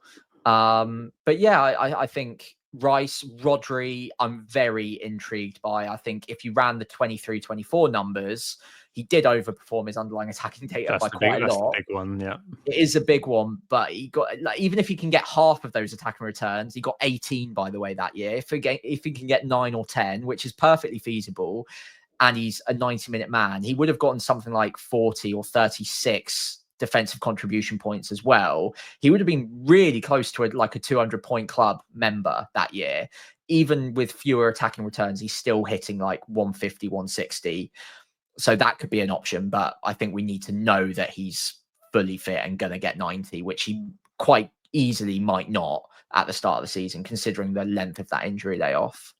The one that I did look at that, Sam, and the one that I saw, João Paulinho was just an absolute demon that year. Yeah, Like, that if is he comes back to if Fulham. he comes back, I think he's being linked to all sorts of clubs at the moment. I think it's Spurs he's been linked to most recently. Yeah, Like, Fulham I saw today as well, by the way. He's going to be he's an absolute monster at this, honestly. And yeah, you can kind of guess exactly why. I'm glad you mentioned McAllister, actually, because I was going to kind of just say that he's a very good analog for Rice in terms of the def cons per star. He's got a few more. He's actually nudging 12. He rounded up as 10.63. Similar XGI per 90 across the season. Also got the goal projections. Also, I mean, there's loads of penalties taken. Now Liverpool Wirtz also in the picture, but also potentially do that, and does take some set pieces as well. So I think that he could sneakily be quite a decent pickup. Moving slightly up the price bracket, Mr. Rogers at 7, Sam. One of those that, because I've become more attracted to Ollie Watkins, he's a beautiful man, I've become less attracted to Morgan Rogers. He's also a beautiful man. It's just that I kind of feel like I don't want them both, and I kind of feel like if I've got that midfield slot free for other individuals, then I kind of want Watkins to be there, if that makes sense. So, as I mentioned earlier on when I spoke about Watkins, I think the fixtures are very good for him and very good for Villa generally. But I can see why there's lots of interest in Rodgers. Totally get it. And no def cons, decent-ish XGI per 90, decent-ish fixtures. He's one of those that potentially is a bit of a hangover from last year. In some ways, I'm saying that as a devil's advocate rather than being somebody who's saying that he doesn't like Rodgers, because I do. And I think there's probably a good chance that he's in the conversation for my team towards the end. Yeah, I think it's that Villa coverage that I want, and Watkins isn't the easiest to get into the draft. I want to find a way to build a draft with Watkins that I like, but given that Watkins himself is subject to transfer speculation, Rodgers feels like the really nailed, really safe, if a little bit boring pick. I think 7 million is a completely fair price. It's not underpriced. It's not overpriced. 37 Premier League starts last year, pretty much 90-minute man every single week. The data isn't fantastic, but it was his first full season in the league. And I wonder if we should expect that to maybe start improving as he gets a bit older. I think you can logically or reasonably expect it to sort of tick over 0.4 this season. I think that would be absolutely fair. Do not expect any defensive contribution points from him whatsoever. He's a dribbler with the ball. He progresses the ball. He does not win the ball. They leave that to their defensive mids. So don't expect that. But if you can get another 15 to 20 attacking returns this season at 7 million, I think that's probably fine. And we're not picking these players all for the entire season either. And they've got a good stretch of fixtures for the first 7 or 8 game weeks. So I think if that helps you cover off the Villa attack, and I hate the idea of covered, by the way. I don't think it's you don't have Watkins, so you must have Rodgers to cover off the attacking returns. But if there's a certain amount of goals that Villa score, and Rodgers can be involved in a net 30% of them, then I think that's a good enough exposure to the Villa attack, especially considering that his fitness and injury record's very, very good, and he plays 90 minutes most weeks as well. So I think it's a fair price. But what I will say is that I wouldn't just automatically put him in my team without looking at the Bournemouth mids. I think 7 million for Semenyo and Cliver is more than reasonable, and they both have good underlying attacking data with a bit more goal threat than Rodgers does. And once that Liverpool fixture's out of the way, I think a load of people are being put off by that first game week 1 game. After that, it's a great run, and both of them I think are massively overlooked right now. Yeah, if you have Mr. Semenyo, you are kind of just buying a ticket for the lottery that he's gonna take 3 or 4 shots per game. Like that's just the basic. And I really, really like the idea of just kind of saying, right, okay, there you go, Semenyo, and you have Liverpool as a free pass, and then after that, you're in my team. Good to go. I think that as you said, the underlying numbers are good. The minutes are crucially very, very good. So if you give a player more minutes, more chances to shoot, you're likely over time to get more goals scored. See also Mohamed Salah, who was a great example of this in the early days of FPL, of his time in the Premier League. So yeah, I completely agree with that. And it's just one of the things I think is kind of moderated by your intention to bench boost or not a lot of the time. Because if you're not going to bench boost in game week 1, then that's something that's, if you're not planning to kind of do something where you've got to make loads of transfers or wild card in game week 2, he's the sort of player that you think, okay, I'm happy to watch and wait on it. But yeah, I really like that as a pickup. Elsewhere, Kudus at the very bottom of this list is very, very popular at the moment. I think it's fair to say, Sam. I'm not so sure he's popular in the underlying numbers in terms of the TS. Yeah, but he's a player I'm seeing in many, many drafts and nudging 30% overall in terms of the pickups. I mean, what do you make of him? He's currently in my team, but I think that was kind of the last time I looked at it was kind of on Friday or something. I think I sent you the team yesterday just ahead of this, but last time I looked at it was on Friday, and I was just after the Slanky injury in inverted commas. Like, if I do get Slanky, I wouldn't have Kudus because I'm covering Sam. Not much I'm covering things. But yeah, no, and I think that it's one of those where I can see why people are excited at that price, and I think he did all right last year in terms of the underlying data, and he's quite a mercurial character, isn't he? And Spurs do have those good fixtures, so yeah, quite popular. What do you think? I mean, I got heat for this already, and I'm always open to changing my mind. I'm also not saying he's a bad player. I love him. I think he's a fantastic actual player. I just don't get the hype as an FPL pick yet. I think we're way off of having that confidence level on him. The data's not great. He doesn't get defensive contribution points. We don't know if he's going to be a 90-minute man. We don't even necessarily know whether he's going to play in the positions we want him to. Thomas Frank could get the best out of him, and he could be an absolutely sensational pick. But these are all coulds and what ifs, and he won't have penalties. We don't know if he's got set pieces. There's just so many options in that Spurs midfield as well that could take minutes off of him, even if he starts every game.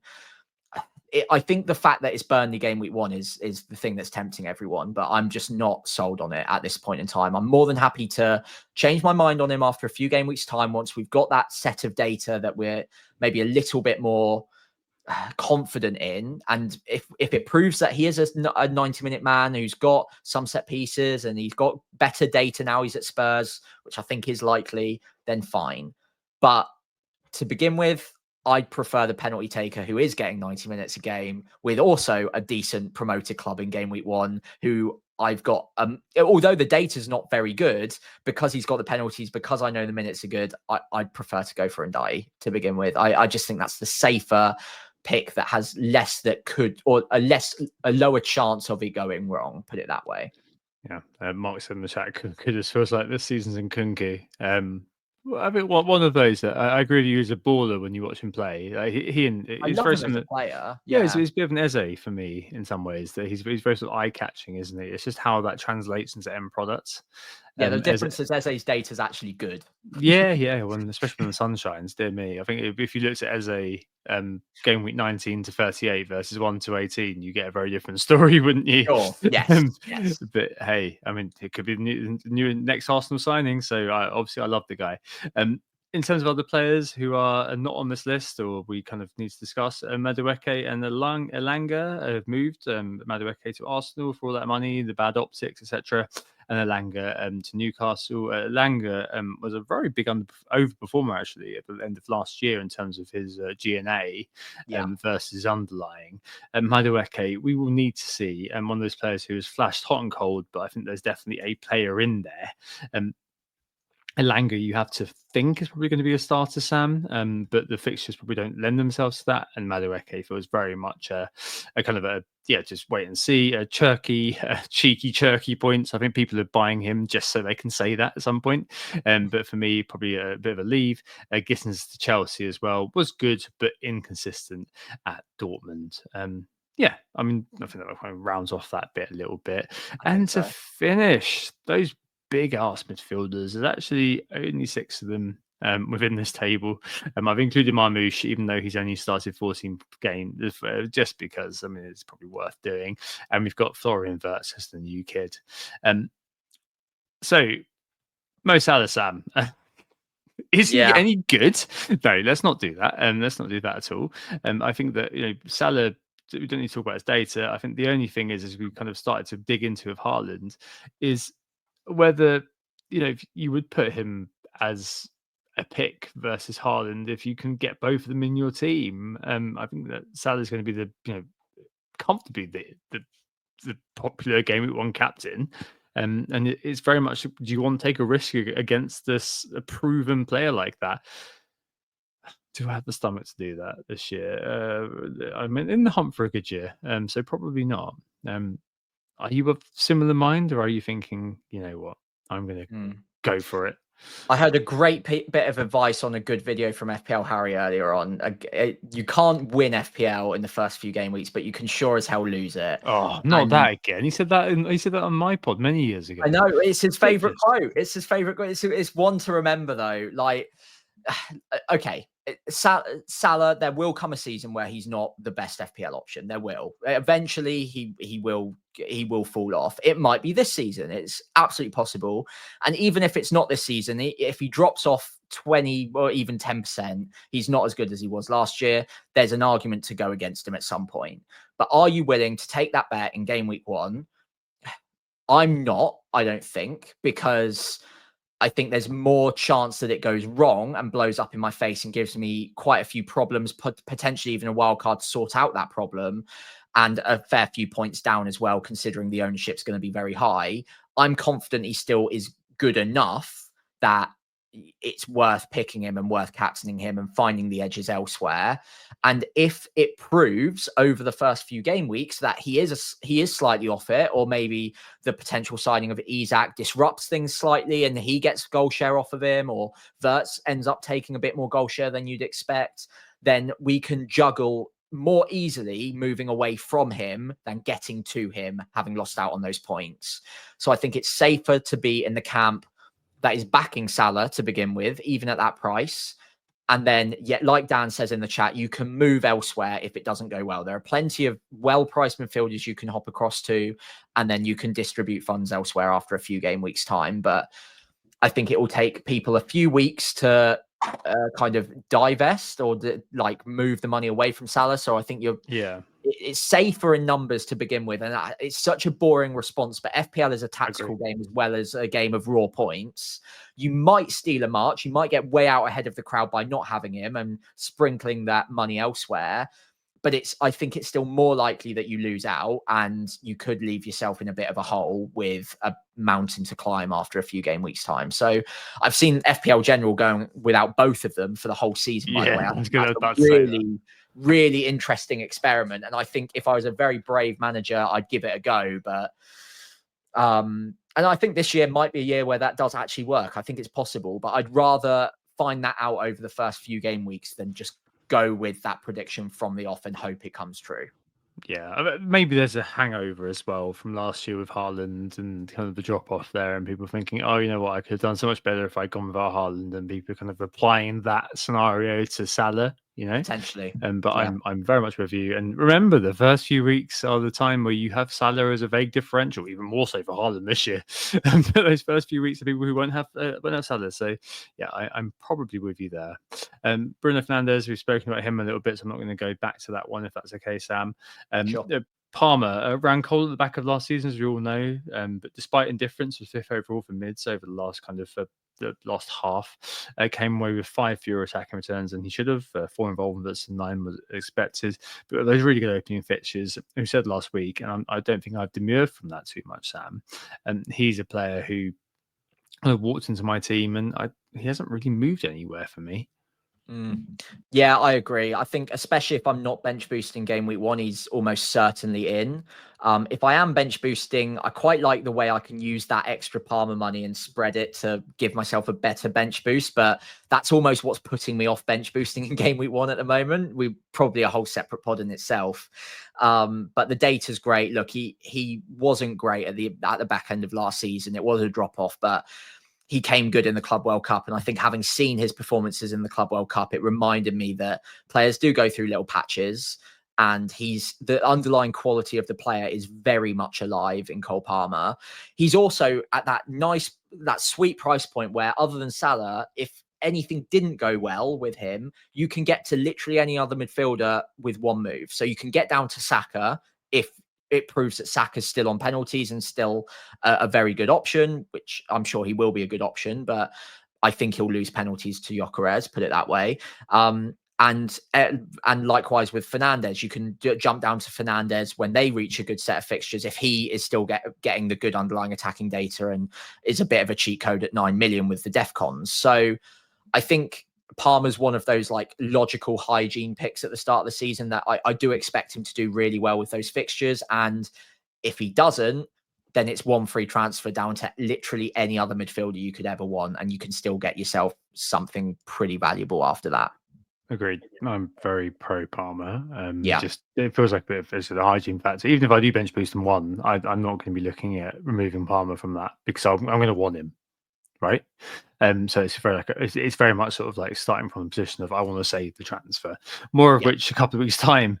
Saka, my favourite player in the Premier League right now, and not in my team. And I feel a bit bad about that, because I do love the guy, and I think that there's going to be I obviously last year was wrought with injury problems, but obviously on every season I think he comes with a guarantee effectively with 200 club, and I wouldn't be surprised to see that again this year. One of those that maybe just about gets crowded out, which is probably a bit bad to say, but if you are looking at having a 6 million defender, if you're looking at having a fairly stacked front line to some extent, I said earlier on I'm not particularly excited by the cheaper forwards, but you kind of are, but that's kind of linked to you being less keen on the bench boost than I am. Then if you factor that all in, and then Salah and Palmer, then Saka sort of misses out, and you're kind of, I don't know, I feel a bit uneasy about that, but it is what it is right now, I think, in terms of not owning him. It might be that I try to do something and kind of end up with some terrible like Metcher or something like that from Leeds, or Perot as my sort of enabling forward to ensure that I get Palmer in Saka in my midfield. That could happen, but yeah, one of those is a bit of a reluctant love and leave for me at the moment. But yeah, I mean, I wouldn't let last year put you off because it was so racked by injury, and we know what a great player is, don't we, Sam? Oh yeah, I would put him as a world-class player. I think off that right wing, serving Gyökeres as well, it's going to be fantastic, that partnership. But I a bit like with Salah and Isak joining and Wirtz and all of that, I do just wonder how the goal share is going to be affected there. I don't think Arsenal are going to bump up by an extra XG per game or anything. So given that they shared around the goals fairly well anyway, and I can't shake the feeling that Saka's going to lose penalties. I think Gyökeres coming in with that record as the main centre forward, I just think he takes him off of him. I can't back the idea that he's going to keep penalties, or I'm certainly not confident in it. And I think that dents him enough that I'm willing to go without him to begin with. And again, if I'm proven wrong, I can get to him quickly from Palmer if I need to. But his goal threat isn't as high anyway. His assist threat's higher, but we all know that you get more points for a goal threat than an assist threat. So yeah, I love him as a player. He's absolutely fantastic. But as an FPL pick, I think Palmer edges him just for now. Yeah, I agree. Unfortunately, he was one of those players with the goal threat on top of the assist possibility. And finally, Florian Wirtz. I'm leaving Son because I don't know. We've got Marmoush actually in a second too, but I just mentioned Wirtz quickly. So consistently getting 13 to 15 XGI per season, and I saw a few people look at that and kind of turn around and say, "Oh, he's only done this throughout the course of his career, so he's therefore only going to ever get there." The guy's 21, and Yeah. I mean, I've watched a lot of him play because the Bundesliga is on when the Premier League isn't, and I was playing fantasy Bundesliga fairly seriously. I mean, he's a really. I mean, you think Eze is a baller? Wait until you see this guy at full pelt. Like, he's so bloody good, and it's the folly of many a pseudo analyst to assume a player doesn't improve, and he'll just keep replicating the past seasons over and over again. Like, if he's a 28 to a 9-year-old, I mean, okay, unless you've got Harry Kane or something, that's a fair assumption to make. But the guy's 21; he's producing that.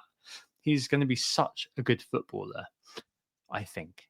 And I'm sure that Liverpool seem to agree with me. So hey, you know what? Employ me now, Liverpool.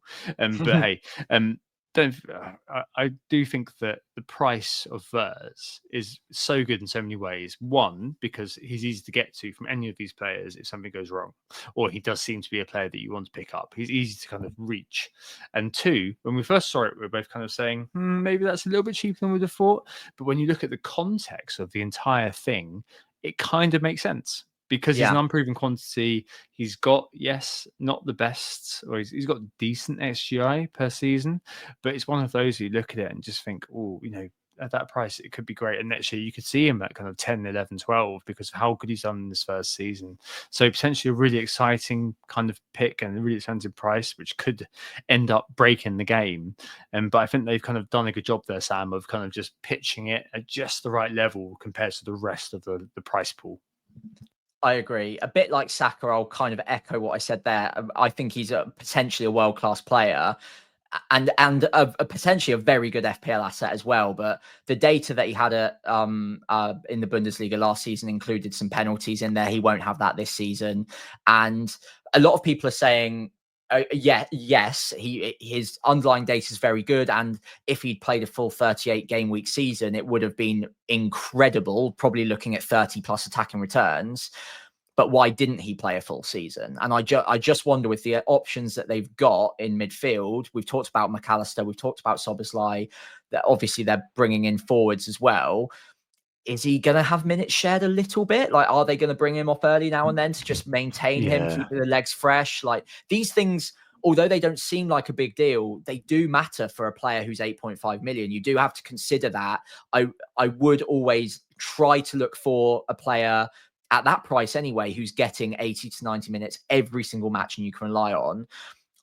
Again, don't let me put you off of him whatsoever, anyone listening, because he's a phenomenal player and I think he will do very well as an FPL asset. But again, I've mentioned it a few times, but I'm just trying to deal with as many certainties as possible. And like you said, unknown quantity. There are some question marks over what position he's going to play exactly, how many minutes he's going to get a week, whether or not that XG, XA per 90 just slightly dives, or maybe over time rises as well as he becomes a better player. I just want to see how that all fits together. I'm still 50-50 on whether or not I pick him from the start, to be honest. I'm not ruling it out because I think he is that good that it might be worth just taking a bit of a risk on. But I'm making drafts where I've got 11 players I'm fully confident on at the moment. And if I start adding in Averts, I'd be tempted to add in a Gyökeres on the same logic. And then things can start falling apart quickly. It's not going wrong. Exactly. Like you start putting in one too many exciting pieces that have one or two minor question marks. And then the more of them you've got, if one of those question marks ends up being an exclamation mark and an actual problem, then you're giving yourself some issues to deal with fairly quickly. So yeah, look, I'm not ruling him out, but I think at time of recording, I'm probably going without him as it stands to begin with. I think he only becomes consideration for me if I go with Haaland, and then I kind of try to have him as a bit of a fig leaf for the fact that I don't have Salah in. But yeah, it's an interesting one. We'll see how that transpires. And the final one is Marmoush. Started off his career fairly well, 5.21 points per game. Ignore the DEFCONs entirely, but a decent XG per 90. But notable because he's just a very streaky player. And benefits a lot from playing off a striker like Ekitike. Is Haaland that sort of striker? Absolutely not. But if there is something which happens to Haaland throughout the course of the season, or if he does start to go on a bit of a run, so he loves overperformance, Mr. Marmoush, then 8.5, I think that's a really fair price. So again, another player that I think could well be in the running for us going forward. Competitive price, yeah, I like it. And a midfielder, I think that's interesting. I thought he'd be a striker, honestly. Yeah, I think he's the Aubameyang of this year in lots of ways. We're like, oh, midfielder, really? I think we're losing him from the strikers, but it kind of makes sense as well to lose him from the strikers because you're not interested in any other City midfielders, are you? Not really. Not to start with. Maybe Phil Foden will come round. Who's the one player then? I want it to happen. I want Foden to be the option. I think he can be, and I know we haven't talked about him today, but I think he can be. I think he's that good that he can get back to his best. But anyway, that's by the by. Who's the one player then, Sam, who's going to be in your team for the whole season, do you think? Van Dijk, I think. Okay. Potentially. Yeah. I don't want to lock in any promises yet. Let's get to game week 1 first. I can see it. I just think he's that nailed in, and he's so good on the baseline for DEFCONs, and yeah, I just like it. At 6 million, I think he's underpriced, but we'll see. We single draft. Yeah, we'll see. He might not even be in my game week 1 draft. Who knows? Things will change, but at the moment, he's very much in, and I like the look of him a lot. Whew. Dear me. Well, my brain is has melted now, and I don't think we even went through every player that could possibly have gone through. But hopefully that was vaguely insightful, vaguely useful. I don't even know. I'll listen back later or tomorrow or next day when I'm doing my run and be like, oh my Lord, we've missed every single player we should have spoken about on this list. Definitely. But that is always the nature of the price pods, trying to get it down to whether we end up 100 minutes. I'm very sorry. Yeah. If you have listened this far, thank you very much. A lot of work goes into this particular one every year. Yeah. Tom especially worked really hard on this. So yeah, show your love. Make sure you leave a like, hit subscribe as well. We'd really appreciate it, and especially for Tom's sake as well. Just give the pod a 5-star review. All of that good stuff. I know I will always say that at the end of the pod anyway, but like just from the heart, it would mean a lot, especially to Tom, having done this for so many seasons. I can take it or leave it, do whatever for me. But yeah, Tom really cries himself to sleep over it, so make sure you do. Yeah. Right, okay, before I go completely insane, because I think I'm on the cusp of it now, 100 minutes in. Thank you all so much for listening. I hope you did get good value from it. We were Who Got the Assist. You can find us on Blue Sky, Who Got the Assist, all spelt out all one word, or FPL Pricey for me. X is WGTA_FPL, FPL Pricey again. And on YouTube, it's WGTA_FPL if you want to see all of the graphics we were talking about today during the show. And again, I have my own channel on here, FPL Pricey, which is at time of recording 22 subscribers away from 4,000. So I'd really appreciate getting there by the start of the preseason, by the start of game week 1, end of preseason, I mean. So yeah, thank you all so much for watching. If you could follow us on those social channels, if you could give the pod a 5-star rating, and of course, leave a like, hit subscribe on YouTube, and we'll be very, very happy people. Yes, thank you very much. Do follow Sam as well. Yeah, thanks, Sam. That was pretty huge. We really hope you think about this deep dive into pricing. We're back next week with FPL Raptor to discuss psychology and FPL. Looking forward to that, and we'll speak to you very, very soon. Goodbye. Oh, it's a goal. Who got the assist? Who got the assist?